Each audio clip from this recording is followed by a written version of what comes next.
ভবিষ্যতের জন্য বয়সকালে যদি খেতে না পায়, বয়সকালে যদি রোগবালা হয়ে যায়, এই টাকাগুলো দিয়ে ডাক্তার দেখানো হবে। বলে কি বলে না? বলে শেষ বয়সে ডাক্তার দেখানো হবে। কোন আপনার জ্ঞানী মানুষ বলেছিল, আরে নবীর উম্মত উম্মতিরা আজকে শেষ বয়সে ডাক্তার দেখানোর জন্য টাকা পয়সা জমায়া না রাখিয়া আজকে আল্লাহর ইবাদত করিয়া আল্লাহকে খুশি করে দাও। তোমার শেষ বয়সে আল্লাহ রোগ বালা দিবে না।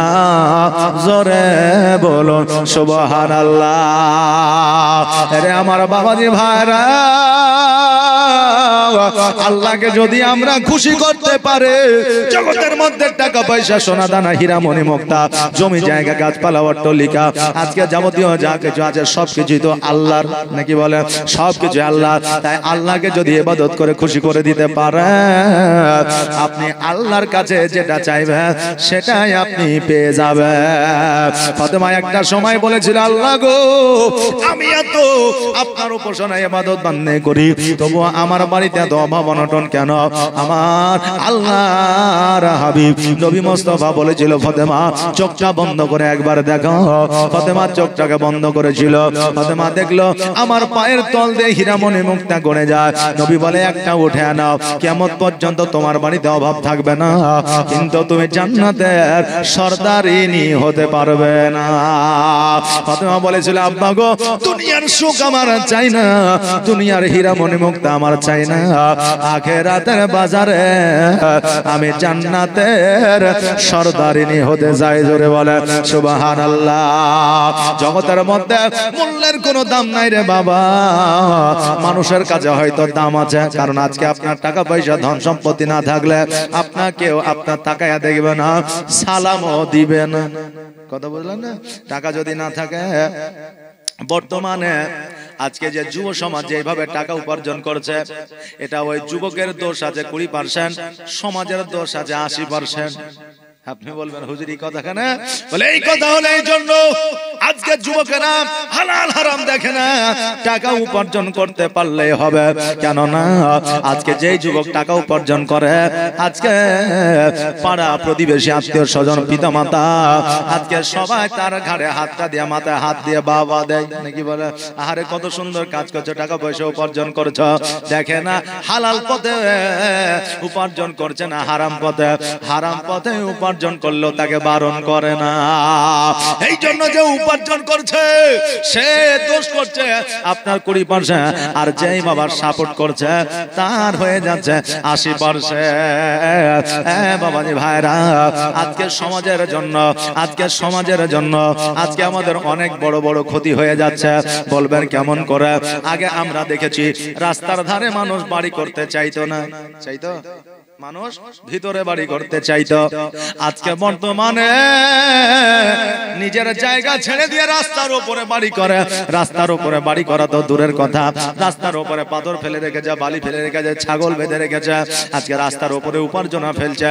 আজকে শুধু কালেমা পড়ে মুসলমান হলে মুসলমান হওয়া যায় না, কিছু আদর্শ আছে, কিছু নিয়ম কানুন আছে যেগুলো আপনার পালন করতে হয়।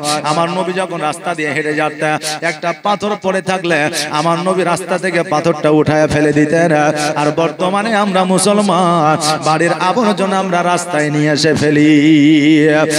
বাবা, আজকে রাস্তার উপরে পাথর কাগর বালি ফেলার কারণে কত যুবক বাবা অ্যাক্সিডেন্ট হয়ে যাচ্ছে। আজকে বলে যুবক ছেলেরা এত বদ, এত জোরে গাড়ি চালালে কি হয়? কিন্তু বাবা লক্ষ্য করবেন, আমাদের কি দোষ নাই? যে আমাদেরও দোষ আছে। কিছু বৃদ্ধ মানুষ রাস্তা দিয়ে এমন ভাবে চলবে, হরেন দিলে মনে হয় শুনতে পায় না, যদিও শুনতে পাই তো মাজা খানকে টেনে যাও, মানে মাজা টেনে মনে হয় গাড়িটা পাশ হয়ে যাবে। কথা বুঝতে পারলেন না? এইরকম মানুষও জগতের মধ্যে আছে। হ্যাঁ বাবাজি ভাইরা, তাই কিছু নিয়ম কানুন আছে, যে নিয়ম কানুন গুলো আমাদের পালন করতে হবে। হ্যাঁ বেরাদান মিল্লাত ইসলামিয়া, যেটা আমি বলতেছিলাম, আজকে বাবাজি ভাইরা,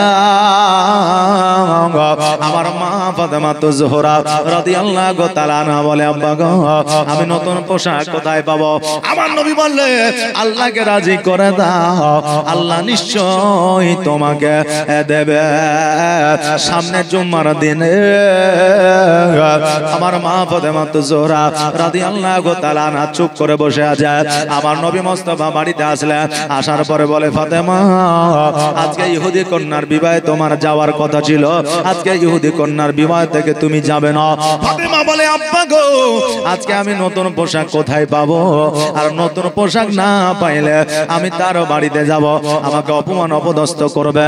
আমি যদি অপমান অপদস্থ হয়ে যায় ইয়া রাসূলুল্লাহ আপনি সহ্য করতে পারবেন না, আর আপনি যদি সহ্য করেন ও নবীজি আমার আল্লাহ সহ্য করবে না। এই জন্য নতুন পোশাকও পাই না, দাওয়াতও খেতে যায় না। আমার নবী বলে ফাতেমা যাও যাও যাও ঘরের মধ্যে যাও, 2 রাকাত নামাজ পড়ে না, আর নামাজ পড়ার পরে আল্লাহর কাছে পোশাক চাও, নিশ্চয়ই তোমাকে জান্নাত হইতে পোশাক দেবে। সঙ্গে সঙ্গে ফাতেমা জোহরা রাদিয়াল্লাহু তাআলা আনহা বাবারে ঘরের মধ্যে গেলেন, যাই নামাজটা বিছায়া দিলেন। যাই নামাজ বিছায়া দেওয়ার পরে 2 রাকাত নফল নামাজ আদায় করলেন। 2 রাকাত নফল নামাজ আদায় করার পরে আল্লাহর দরবারে হাত তুলে আল্লাহ আজকে ইজ্জতের মালিক তুমি, বেইজ্জতের মালিক তুমি, আল্লাহ গো আজকে আমাকে একটা তুমি পোশাক দিয়ে দাও, যে পোশাকটা পরিধান করে ইহুদি কন্যার বাড়িতে যাব। আল্লাহ মানে জিবরিল রে আর দেরি করিও না, দেরি করিও না, জলদি করে যাও, জান্নাত হইতে একটা পোশাক নিয়ে গিয়ে আমার মা ফাতেমাকে দিয়ে দে। সঙ্গে সঙ্গে জিবরিল আমি জান্নাতের মধ্যে গেলে একটা পোশাক নিয়ে আমার ফাতেমার কাছে দিলে। ফাতেমা চোখ দুটো খুলে দেখে সম্মুখে পোশাক পরে আছে, ওই পোশাকটাকে লইয়া আমার ফাতেমা গোসল বানায়া ওই পোশাকটা পরিধান করিয়া আমার নবীজিকে বলিয়া যেন ইহুদি কন্যার বাড়ি দিকে রওনা হয়ে গেলে। এইদিকে ইহুদি অন্যান্য নারীদেরকে ফিট করে রেখেছে, আমার কন্যা মুহাম্মদ ওই জাদুকর ওই গরিব মানুষ যে ইসলামের প্রচার প্রসার করে তার কন্যাকে দাওয়াত করেছে। আজকে সে যখন আমার বাড়িতে আসবে পুরনো পোশাক পরে নতুন পোশাক কিনতে পারবে না। আজকে তোমরা সবাই মিলে তাকে এমন ভাবে ঠাট্টাই আর কি করবে যাতে লজ্জা দাওয়াত না খাইয়া বাড়ি পালাইয়া যায়। এইরকম আমাদের মধ্যে হয় না যে 10টা বন্ধু বান্ধব আছে, বলে একটা বন্ধু যখন এসে বসবে বলে শোন যুক্তি করছে, ও যখন আসবে আগে এত জ্বালাবি যাতে ও এখানে না বসে যাতে বাড়ি পালিয়ে যায়। এরকম হয় কি হয় না? হয়। তো ইহুদি কন্যাদের বলল, ইহুদি কন্যারা তোমরা এমন ভাবে ফাতেমাকে আর কি ঠাট্টা করবে যাতে ফাতেমা বাড়িতে চলে যায়, দাওয়াত না খায়। এই জন্য সবাই যেন বাবা রেডি হয়ে আছে। আর আমার ফাতেমা ওই ইহুদের বাড়িতে এমন ভাবে বাবা এন্ট্রি করেছে, এমন ভাবে প্রবেশ করেছে, আমার ফাতেমার পোশাক দেখিয়া ইহুদি কন্যারা আমার ফাতেমাকে অপমান করা তো দূরের কথা, তারা ফাতেমার দিকে তাকায়া রয়ে গেছে। জোরে বলে সুবহানাল্লাহ। বাবাজি ভাইরা, এবার ইহুদি কন্যারা বলে ফাতেমা আজকে এত সুন্দর পোশাক তুমি কোথায় পেয়েছ? এত সুন্দর পোশাক তুমি কোন বাজার থেকে নিয়ে এসেছো? এত সুন্দর পোশাক কোন দোকান থেকে নিয়ে এসেছো? কোন রাস্তা দিয়ে গিয়ে নিয়ে এসেছো? ফাতেমা বলে শোনো রে, এই পোশাকটা বাজারে পাওয়া যাবে না, এই পোশাকটা দোকানে পাওয়া যাবে না, এই পোশাকটা কোন রাস্তায় গেলে পাওয়া যাবে না, এই পোশাকটা একটা পথে গেলে এই পোশাকটা পাওয়া যাবে, যেটা হলো ইহদিনা সিরাতাল মুস্তাকিমের পথ। বাবাজি ভাইরা, একজন নারী যদি নতুন কোন কাপড় নিয়ে আসে, অপরজন নারী দেখলে তার স্বামীকে বলে ওই কাপড়টা লাগবে। এটা বাবা এখন বর্তমানে নয়, অতীতে নারীদের অন্য পোশাক কারো দেখলে অন্য নারীরা লোভনীয় হইতো। বাবা এমন বিবি আছে অনেক স্বামী ওই বিবির আপনার শখ পূরণ করতে গিয়ে আপনার হেনস্থ হয়ে গেছে। বাবারে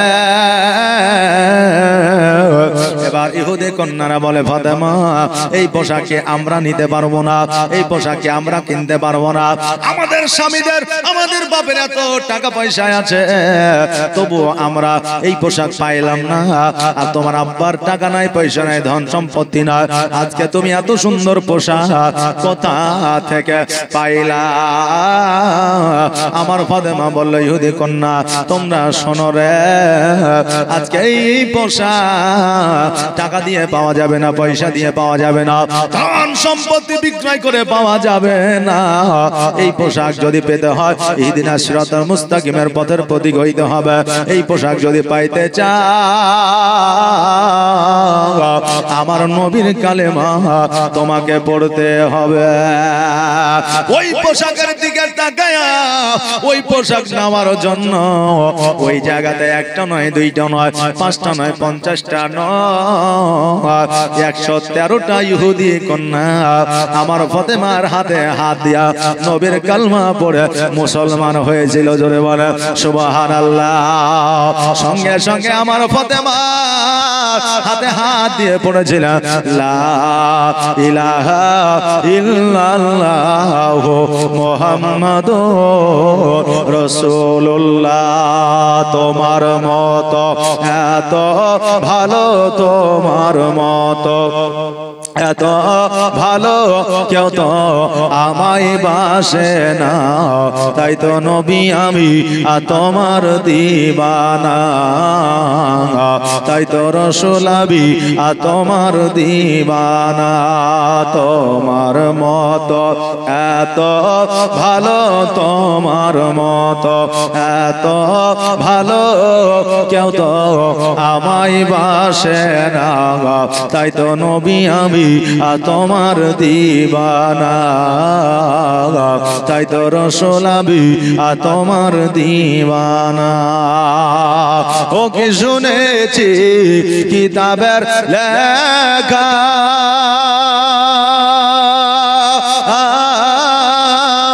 নবী ছাড়াই আমার জীবন ফাঁকা গো। ও কি শুনেছি কিতাবের লেখা, নবী ছাড়াই আমার জীবন ফাঁকা গো। নবীজিকে ভালো না বাসিলে, নবীজিকে ভালো না বাসিলে আল্লাহ পাওয়া যাবে না, তাই তো নবী আমি তোমার দিবানা। তোমার মত এত ভালো, তোমার মত এত ভালো কেউ তো আমায় বাসে না, তাই তো নবী আমি তোমার দিবানা, তাই তো রাসূল আমি তোমার দিবানা। আল্লাহুম্মা সাল্লি আলা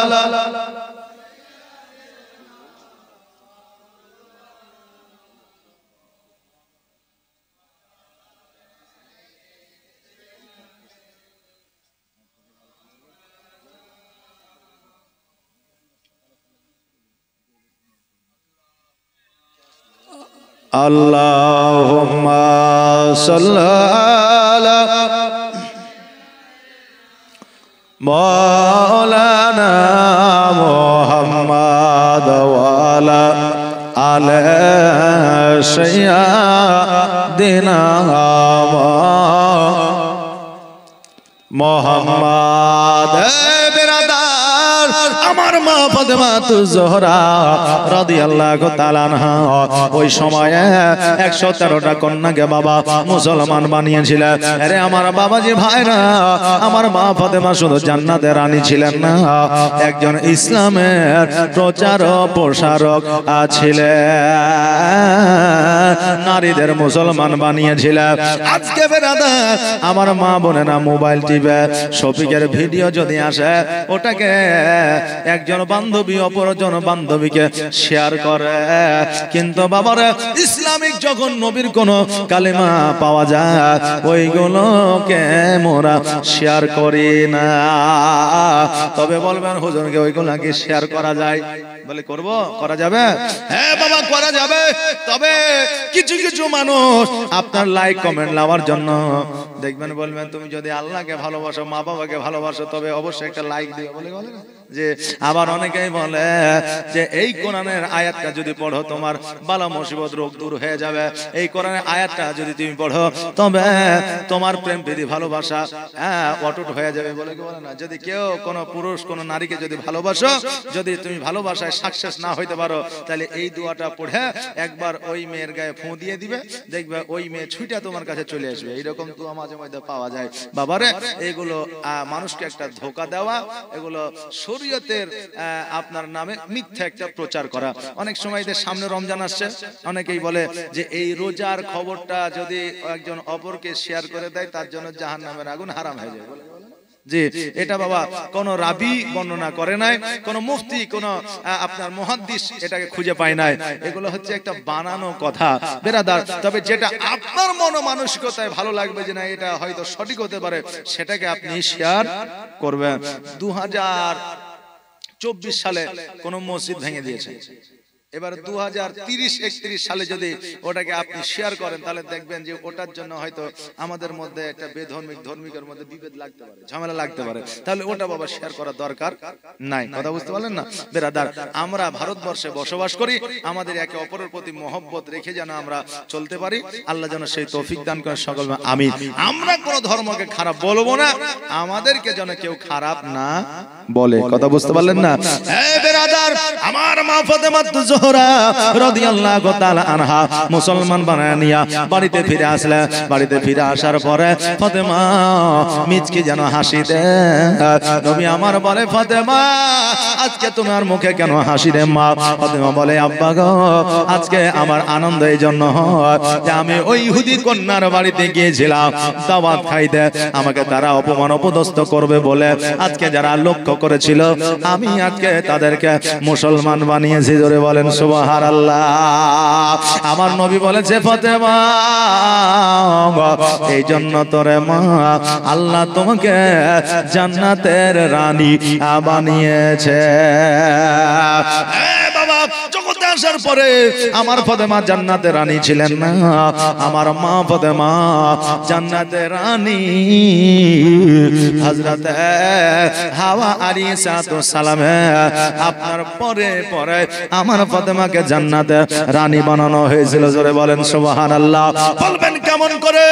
আমার মা হাওয়া আলাইহিস সালাম নিজের চেহারা দেখছে আর মনে মনে বড়াই করছে, আরে আমার চাইতে সুন্দর হয়তো আর কাউকে বানাবে না, আমার চাইতে সুন্দর হয়তো আর কেউ হবে না, আমার চাইতে সুন্দর হয়তো আর পৃথিবীতে কাউকে পাওয়া যাবে না।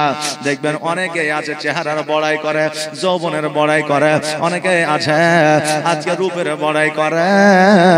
হ্যাঁ মা বোনেরা ভাইরা আজকে এই যে যৌবনের বড়াই তুমি করছো, যেই সৌন্দর্যের বড়াই করছো, যেই সৌন্দর্যের অহংকার করছো, যেই দিন তোমার বয়স হয়ে যাবে সেই দিন সেই সুন্দর চেহারা থাকবে না, চামড়াগুলো জড়ো হয়ে যাবে, সেই দিন তোমার চোখের জ্যোতি থাকবে না, চোখের জ্যোতি কমে যাবে, সেই দিন তোমার বলার গতি থাকবে না, কথাগুলো তোতলিয়া যাবে, সেই দিন তোমার চলার ক্ষমতা থাকবে না, ফেরকন দেওয়ার মতো পরিস্থিতি থাকবে না। থাকবে না বাবা। এই জন্য যেই জিনিসের বড়াই চিরদিন থাকে না ওই জিনিসের বড়াই কিয়ামত পর্যন্ত করবে না। আল্লাহ যেন সেই তৌফিক দান করে, সকলে বলেন আমিন। আপনার হাওয়া আলাইহিস সালাম নিজের চেহারা দেখে বড়াই করে, আমার চাইতে সুন্দর হয়তো আর কেউ হবে না, আমার চাইতে সুন্দর হয়তো কাউকে বানাবে না, আমার চাইতে সুন্দর হয়তো পৃথিবীতে আর কেউ আসবে না। হযরত জিবরিল আমিন বলে হাওয়া আলাইহিস সালাম আজকে আপনাকে একটা জিনিস দেখাইতে চাই।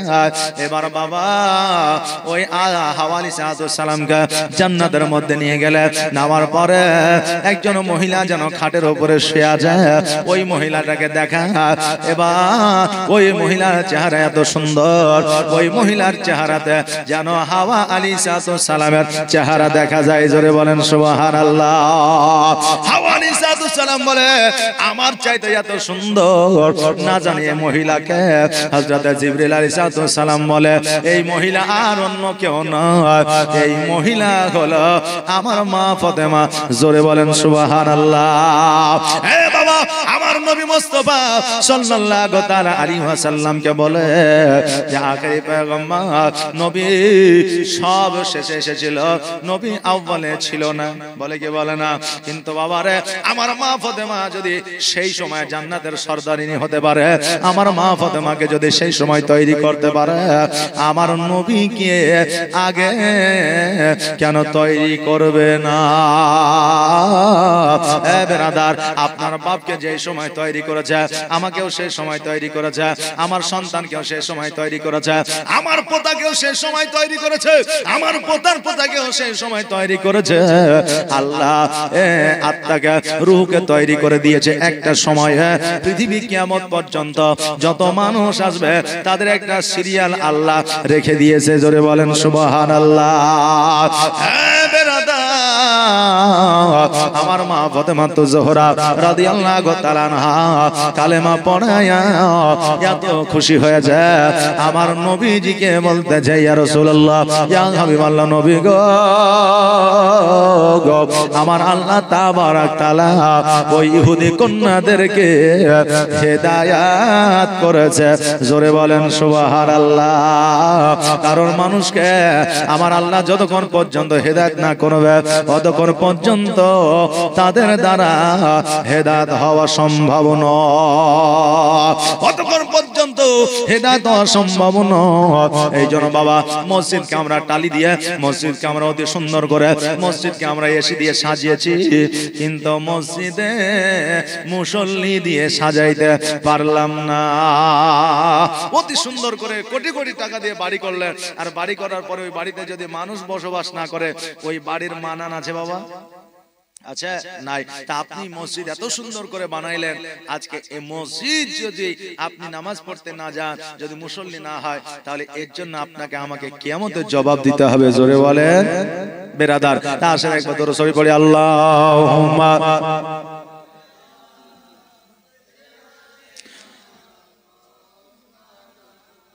মৌলানা মুহাম্মদ। ইসলামিয়া এই মসজিদ আমার নবী বানিয়েছিলেন, আর এই মসজিদ বানানোতে আমার নবী মুস্তাফা সাল্লাল্লাহু তাআলা আলাইহি ওয়াসাল্লাম আপনার সহযোগিতা করেছিলেন। একটা সময় নবী আমার বললেন, সাহাবীরা মসজিদ বানাবো, তোমাদের কাছে যেটা আছে সেটা দাও। যার কাছে যেটা ছিল সেটাই দিয়েছিল। কেউ খেজুর দিয়েছিল, কেউ আপনার লটা দিয়েছিল, কেউ আপনার থালি দিয়েছিল, কেউ আপনার তালওয়ার দিয়েছিল, কেউ আপনার ঢাল দিয়েছিল। মানে যার কাছে যেটা আছে সেটাই দিয়েছিল, এটা বিক্রি করে মসজিদের কাজে লাগিয়ে দিবে। আবু বকরের কাছে দেওয়ার মতো কিছুই নাই। আবু বকর যে দিবে কিছু নাই। বলে আল্লাহ গো, আজকে আমার নবীকে যদি কিছু না দিই, কিয়ামতের দিন জবাব দিতে হবে। দেওয়ার মতো লটা নাই, বাটি নাই, ঘড়ি নাই, দেওয়ার মতো টাকা নাই, পয়সা নাই, খেজুর নাই, খেজুর গাছ না। আল্লাহ কি দিব? বাড়িতে একটা সুই ছিল, সুই বুঝেন তো? বাড়িতে একটা সুই ছিল, ওই সুইটাই নিয়ে এসে আমার নবীকে দিল। সাহাবীরা বলে, এই আবু বকর শোনো, আজকে সুইটা দিলা মসজিদের কি কাজে লাগবে? আবু বকর বলে, শোনো রে, মসজিদের কোন কাজে লাগুক আর না লাগুক, আমাকে কিয়ামতের দিনে যেন দ্বন্দ্ব ঈমান না হতে হয়। আল্লাহ বলবে, মসজিদের জন্য চেয়েছিল, আমার ঘরের জন্য চেয়েছিল, তুমি কেন দাও না? এই জন্য আমাকে কিয়ামতের দিন দাঁড় হতে পারে, এই জন্য আমি সুইটা দিলাম। আল্লাহ আমাকে যখন বলবে, আমি বলবো, আল্লাহ গো, দেওয়ার মতো কিছু ছিল না, আমার কাছে একটা সুই ছিল, সেটা দিয়েছিলাম। আল্লাহ যদি বলে, আবু বকর, আজকে তোমার কাছে দেওয়ার মতো কিছু ছিল না, কিন্তু তোমার বাড়িতে তো সুই ছিল, সেটা তুমি দিতে পারতে, সেই দিন আমি জবাব দিতে পারবো না। এই জন্য বাড়ির সুইটুকু আমি নবীর হাতে দিয়েছি, যাতে কিয়ামতের দিনে আমাকে জবাব দিতে না হয়। জোরে বলেন সুবহানাল্লাহ। ওই মসজিদের উন্নতি কল্পে বাবা আপনারা জীবনে সাজিয়েছেন। আমি বলবো, 5টা ভাই আমার প্রথম রাত্রিতে, প্রথম দিনে শুরুতে 500 টাকা করে টাকা দিতে পারবেন না? শুরুতেই বেশি নাই নগদ বাবা, শেষের দিনে আপনাদের কাছ থেকে ধার বাকিতে খাতায় লাগানো হবে। বাবা বেশি নাই, 5টা ভাই আমার 500 টাকা করে টাকা, একটু জলদি করে তাড়াতাড়ি করে আসবেন, ও দেখনে আপনার অশেষ নেকের অধিকারী হয়ে যাবেন। বাবার জন্য আপনার নাম কি?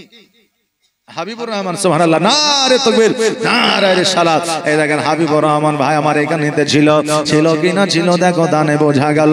যোগ্য বাপে যোগ্য সন্তান এখানেতে ছিল, ছিল কিনা ছিল দেখো দানে বোঝা গেল। যে আশা যে নিয়াতে করে গেল দান, দানকে কবুল করো ও গো রহমান। আল্লাহ যে আশা যে নিয়াতে দান করেছে তার নিয়াতকে তুমি পুরা করে দাও। আল্লাহ তার বালা মুসিবত দূর করে দাও। আল্লাহ তাদের রোগ বালা তুমি দূর করে দাও। আল্লাহ গো তাদের আত্মীয় স্বজনকে তুমি জান্নাতবাসী করে দাও। সকলে বলেন আমিন। আর 4টা ভাই আমার একটু তাড়াতাড়ি করে দেন তো। আর আমার মা বোনদের বলবো, মারে এই দেখেন বেশিলাই মা, এই দেখেন যদি আপনারা 5টা মা আমার 500 টাকা করে দিতে পারেন, তাহলে আমি এই মায়েদেরকে বলে দিয়ে যাব যে 3টা রোগ যদি মায়েদের কাছে থাকে ওটা হচ্ছে জান্নাতি হওয়ার লক্ষণ। জোরে বলেন সুবহানাল্লাহ। 3টা রোগ যদি আপনাদের কাছে থাকে এটা জান্নাতি হওয়ার লক্ষণ, এটা আপনাদের বলে দিয়ে যাব। বেশিলাই 5টা মা আমার 500 টাকা। আব্দুল সালাম, সুবহানাল্লাহ, জাযাকাল্লাহ, মাশাআল্লাহ, বারাকাল্লাহ। আব্দুল সালাম ভাই আমার 500 টাকা দান করেছে, জাযাকাল্লাহ। যে আশায় যে নিয়তে করেছে দান, দানকে কবুল করো গো রহমান। আল্লাহ তার বালা মুসিবত দূর করে দিও, তার অসুস্থতাকে দূর করে দিও। আল্লাহ তার আত্মীয় স্বজনকে জান্নাতবাসী করে দিও। তার রুজি রোজগারে খেতে কামারে ব্যবসা বাণিজ্যে উন্নতি দিও। সকলে বলেন আমিন। আর 3টা ভাই আমার একটু চটজলদি তাড়াতাড়ি, আজকে যেহেতু প্রথম দিন এই জন্য আপনাদেরকে আমি জোর করব না, মসজিদের জন্য খোলা মনে বেশিরাই 500 করে টাকা 3টা ভাই একটু তাড়াতাড়ি দিবেন। আর মায়েদের দিকে কেউ একজন জানতো, মায়েরা হয়তো উঠে আসতে পারছে না, মায়েদের দিকে একজন কেউ যান, এদিকে যান ওদিকে যান, যদি কেউ মা দেয়, কারণ মায়েরাই তো দানশীল বেশি। কারণ খাদিজাতুল কুবরা রাদিয়াল্লাহু তাআলা আনহা উনি সব সম্পত্তি আল্লাহর ওয়াস্তে দান করে দিয়েছিলেন। জোরে বলেন সুবহানাল্লাহ। আজকে ওই মায়েরা, ওই খাদিজার জাত, ফাতেমার জাত, আজকে মায়েরা দিবে অবশ্যই। মায়েদের কাছে যাও আর নিয়ে এসো। সুবহানাল্লাহ, জাযাকাল্লাহ, মাশাআল্লাহ, বারাকাল্লাহ। একটু তাড়াতাড়ি করে জলদি করে। আর 3টা ভাই আমার একটু দিবেন 500 টাকা করে। দয়ার নবী বিন প্রাণ বাঁচে না, একবার দেখাও না আমার। দয়ার রাসূল বিনে প্রাণ বাঁচে না, একবার দেখাও না আমার। ওরে মরো বলি তোরে, দয়ার নবী কি গিয়াছে তোর উপরে। ওরে মরো বলি তোরে, দয়ার নবী কি গিয়াছে তোর উপরে। মরু বলে গিয়াছে সত, মরু বলে গিয়াছে সত, কিন্তু নবীর পায়ের রেখা কেন পড়ে না। দয়ার নবী বিনে প্রাণ বাঁচে না, একবার দেখাও না আমার। বাপজিরা ভাইরা, আপনারা হয়তো প্রথম দিন এই জন্য অনেকে হয়তো টাকা পয়সা নিয়ে আসেননি। 200, 100, 500, 50, 10 যেটা আছে একটু তাড়াতাড়ি করে দিয়ে দেন। তাহলে বাবা এই দেখেন ওয়াজ শুরু হয়ে যাবে আর আপনাদের জন্য একটু দোয়া করে দিয়ে যাব। সুবহানাল্লাহ, জাযাকাল্লাহ। একটু তাড়াতাড়ি করে আসেন। 200, 100, 500 যেটা আছে একটু নিয়ে আসেন। বাবু চাদর নিয়ে যাও, একটা চাদর নিয়ে যাও। তাহলে চাদরে যেটা দিবে দিয়ে দিবে, বারবার চাওয়ার দরকার নাই, নাকি বলে যে আজ প্রথম রাত্রি আছে এই জন্য বেশি চাওয়া যাবে না, নাহলে মানুষ আবার বলবে যে আজকে টাকা নিয়ে এসেছি নাকি, নাকি বলে। সুবহানাল্লাহ। কি নাম? মাহাতাবউদ্দিন শেখ। এই দেখেন 100 টাকা দান করেছে। সুবহানাল্লাহ, জাযাকাল্লাহ, মাশাআল্লাহ, বারাকাল্লাহ। ও আল্লাহ দয়া মায়া দয়া যে করে মাহাতাবউদ্দিন ভাই 100 টাকা মসজিদের জন্য গেল দান করিয়া, চাষায় জানিয়াতে করে গেল দান। আর দানকে কবুল করো ও রহমান। ওরে মরো গো বলি তোরে, দয়ার নবী কি গিয়াছে তোর উপরে। ওরে মরো বলি তোরে, দয়ার নবী কি গিয়াছে তোর উপরে মোর বলে গিয়াছে সত্য মোর বলে গিয়াছে সত্য কিন্তু নবীর পায়ের ঘা কেন পড়ে না দয়ার নবী বিনে প্রাণ বাঁচে না হাজী এমাজউদ্দিন সাহেব সুবহানাল্লাহ এই দেখেন 400 টাকা দান করেছে নারে তাকবীর নারে রিসালাত এমাজউদ্দিন সাহেব 400 টাকা দান করেছে জাযাকাল্লাহ মাশাআল্লাহ বারাকাল্লাহ যার সাহায্যে নিয়তে করেছে দানকে কবুল করো গো রহমান যোগ্য বাপে যোগ্য সন্তান এখানেতে ছিল আর ছিল কিনা ছিল দেখো দানে বোঝা গেল এই দেখেন আরো একজন ভাই আমার 100 টাকা দান করেছে যার সাহায্যে নিয়তে দান করে গেছে আল্লাহ তার দানকে কবুল করে নাও আল্লাহ গো তার বালা মুসিবত দূর করে দাও আসমানি বালা আসমানে উঠিয়ে নাও জমিনি বালা জমিনে দাফন করে দাও ওরে মরো বলি তোরে দয়ার নবী কি গিয়াছে তোর উপরে মরু বলে গিয়াছে সত্য মরু বলে গিয়াছে সত্য কিন্তু নবীর পায়ের ঘা কেন পড়ে না দয়ার নবী বিনে প্রাণ বাঁচে না একবার দেখাও না আমার ওরে রাখাল শোনো তো ভাই দয়ার নবীজি আমার গিয়াছেন কোথায় ওরে রাখাল শোনো তো ভাই দয়ার নবীজি আমার গিয়াছেন কোথায় রাখাল বলে বুঝি না নবী রাখাল বলে চিনি না নবী তোমরা নবী কারে দয়ার নবী বিনে প্রাণ বাঁচে না একবার দেখা না আমায় আল্লাহ